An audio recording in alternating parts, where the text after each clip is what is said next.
Assalamualaikum warahmatullahi wabarakatuh. Selamat pagi anak soleh dan soleha. Apa kabarnya hari ini? Ibu harap kabarnya hari ini dalam keadaan sehat ya. Baiklah, Ibu hari ini akan melanjutkan materi subtema 4, pembelajaran 3 dan 4. Pembelajaran 3, pengalaman di tempat wisata. Nah, anak-anak, lihat gambar di sana ya. Tempat pariwisata yang ada di negara Indonesia sangat banyak. Antara lain, ada air terjun, pantai, pegunungan, danau, dan kebun binatang. Nah, di kebun binatang ada berbagai jenis hewan yang dipelihara dan dilindungi. Nah, contoh hewan yang dipelihara dan dilindungi misalnya macan, beruang, buaya, burung, jerapah, komodo, dan gajah. Nah, itulah contoh hewan yang dipelihara dan dilindungi. Nah, berkunjung ke kebun binatang merupakan pengalaman yang menyenangkan. Nah, kalian pasti pernah kan pergi ke kebun binatang? Nah, kita lanjutkan ya. Nah, di sana ada teks. Mari kita baca sama-sama ya anak-anak. Komodo di negara Indonesia adalah salah satu pulau bernama Pulau Komodo. Di Pulau Komodo itu akan banyak kita jumpai hewan komodo. Komodo merupakan salah satu binatang yang dilindungi oleh pemerintah. Komodo merupakan spesies reptil. Nah, yang dimaksud spesies reptil itu sekelompok hewan yang melata menyerupai kadal terbesar di dunia. Nama lengkapnya adalah biawak komodo. Di alam bebas, komodo dapat hidup dengan berat tubuh berkisar 70 kg. Komodo juga dapat berlari dengan kecepatan 20 km per jam dalam jarak pendek. Juga dapat menyelam sedalam 4-5 meter. Komodo merupakan hewan pemakan daging. Nah, jadi hewan komodo itu termasuk sekelompok hewan yang melata ya anak-anak. Nah, anak-anak kita lanjutkan ya. Kalian sudah bacakan teks yang berjudul Komodo. Nah, sekarang ada soal. Kalian jawab di buku tematik ya. Soal pertama sudah Ibu contohkan, di pulau apakah banyak ditemukan hewan komodo? Nah, ya betul sekali, Pulau Komodo. Nomor 2, 3, 4, dan 5 kalian kerjakan di buku tematik ya. Nah, anak-anak, kita lanjutkan pembelajaran ya. Nah, di sana ada 5 soal. Nah, sekarang Ibu contohkan soal pertama ya. Di kebun binatang ada seekor buaya. Panjang badan buaya tersebut adalah 147 cm. Panjang ekornya adalah 150 cm. Nah, pertanyaannya, berapakah meter panjang badan buaya tersebut? Nah, panjang badan buaya 147 cm. Nah, pertanyaannya mau dijadikan meter. 147 cm itu dijadikan meter berarti 1,47 meter. Nah, sekarang anak-anak kerjakan nomor 2, 3, 4, dan 5 ya di buku tematiknya. Anak-anak, di materi selanjutnya mari berkreasi membuat karya tangan sederhana. Alat dan bahan yang pertama pensil, yang kedua kertas gambar, yang ketiga kardus bekas, yang keempat pensil warna atau krayon, yang kelima gunting, yang keenam lem. Langkah kerja yang pertama, gambarlah pola tertentu pada kertas gambar, misalnya gambar pohon. Yang kedua, guntinglah gambar tersebut. Yang ketiga, tempelkan pada kertas kardus. Yang keempat, warnai gambar tersebut. Dan yang kelima, pajang kreasimu pada mading kelas atau mading sekolah. Nah, anak-anak, itulah langkah kerja membuat karya tangan sederhana. Anak-anak, di pembelajaran 4 ini, nah, kalian bisa lihat gambar di sana ya. Siswa-siswi sedang bertamasya sebagai sarana rekreasi. Nah, bisa juga dijadikan sebagai sarana pembelajaran. Misalnya bertamasya ke candi. Kita bisa menyaksikan secara langsung peninggalan bangunan masa lalu. Contoh, candi yang bisa kita kunjungi adalah Candi Borobudur. Candi Borobudur itu sangatlah terkenal di Indonesia. Nah, anak-anak, di materi selanjutnya ada teks yang berjudul Candi Borobudur. Kita baca sama-sama ya anak-anak. Nah, Candi Borobudur itu terletak di daerah Borobudur, Magelang, Jawa Tengah, Indonesia. Berlokasi 86 km dari kota Surakarta dan 40 km dari kota Yogyakarta. Candi Borobudur didirikan oleh penganut agama Buddha Mahayana sekitar abad ke-8 Masehi pada masa pemerintahan Wangsa Sailendra.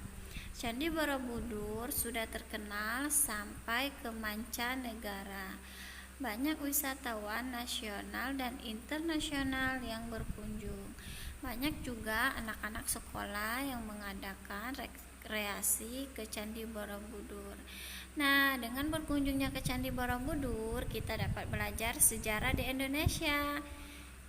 Kita harus bangga memiliki warisan dunia yang berupa Candi Borobudur. Menjaga peninggalan sejarah dengan merawat dan menjaga kebersihan lingkungan Candi Borobudur. Nah, jadi anak-anak, Candi Borobudur itu bisa juga dijadikan sebagai sarana pembelajaran ya. Nah, dengan kita berkunjungnya ke Candi Borobudur, kita dapat belajar sejarah di Indonesia. Nah, kita juga harus menjaga peninggalan sejarah dengan merawat dan menjaga kebersihan lingkungan Candi Borobudur ya. Nah, di materi selanjutnya ada 5 soal ya anak-anak. 1, 2, 3, 4, 5. Kalian tadi sudah membaca teks berjudul Candi Borobudur ya. Nah, kalian bisa baca teks terlebih dahulu, baru bisa menjawab soal 1 sampai nomor 5 ya. Kalian kerjakan di buku tematiknya. Di halaman selanjutnya kalian bisa buatkan kalimat permintaan tolong. Nah, banyak sekali para wisatawan dan pelajar yang berkunjung ke Candi Borobudur. Nah, kalian buat kalimat tersebut berhubungan dengan aktivitas di Candi Borobudur. Nah, contoh kalimat permintaan tolong. Maaf Pak, bisakah Anda memotongkan saya di Candi Borobudur ini? Nah, kalian bisa membuat kalimat permintaan tolong 5 kalimat saja ya. Tuliskan di buku tematiknya. Nah, anak-anak, di halaman 172 kita lihat ya, ada beberapa contoh rumah, panjangnya berbeda-beda ya. Nah, kita lihat di rumah pertama yang ini ya. Yang rumah pertama, rumah kedua, ketiga, keempat, dan kelima. Nah, panjangnya berbeda-beda ya. Ada 30 meter, 27 meter, 25 meter, 20 meter, 15 meter.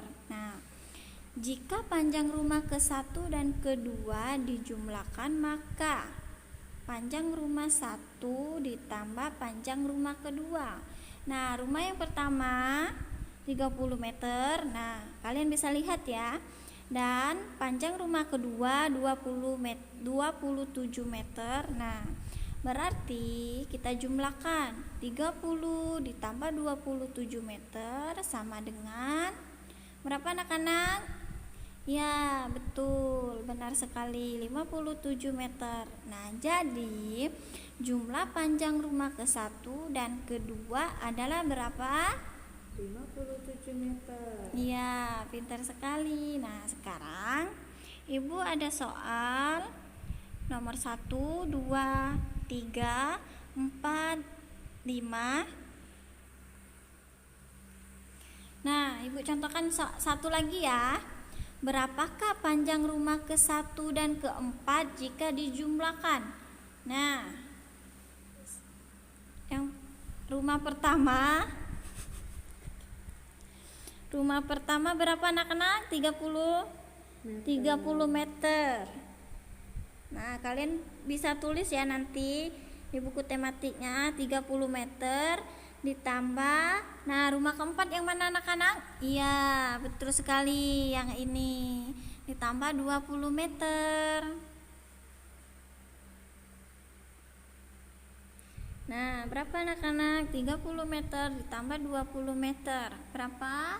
50 meter. Iya, benar sekali. Nah, sekarang anak-anak bisa kerjakan nomor 2, 3, 4, dan 5 di buku tematiknya ya. Nah, anak-anak, di materi selanjutnya mari kita membuat bingkai foto dari benda sederhana, alat dan bahan. Yang pertama, kardus bekas. Yang kedua, kertas bermotif. Yang ketiga, plastik mika. Yang keempat, gunting. Yang kelima, karter. Yang keenam, perekat atau solasi bening. Dan yang terakhir, lem. Nah, langkah kerjanya yang pertama, ukurlah sebuah kardus yang berukuran 25 cm dikali 30 cm. Nah, kalian bisa lihat di buku ya. Terus langkah kedua, kemudian tempelkan fotomu pada kardus tersebut dengan lem. Maka kamu dapat menempelkan satu atau beberapa foto sesuai seleramu.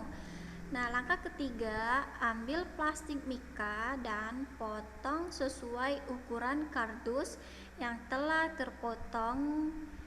Yang terpotong itu 25 cm dikali 30 cm. Lalu di langkah keempat, rekatkan kardus dengan mika menggunakan perekat bening. Yang kelima, setelah itu potonglah kertas bermotif seusai ukuran bingkai foto tersebut. Yang keenam, tempelkan kertas bermotif pada pinggir bingkai dan lem menggunakan lem. Yang terakhir, bingkai beserta hiasan foto dapat dipajang di mading sekolah atau di rumah. Nah, kalian bisa lihat ya langkah-langkahnya di sana. Nah, anak-anak, itulah cara membuat bingkai foto dari benda sederhana ya. Nah, itulah materi kita hari ini ya. Semoga anak-anak semua bisa memahami pembelajaran hari ini. Kalian harus menjaga kesehatan ya. Ibu akhiri. Wassalamualaikum warahmatullahi wabarakatuh.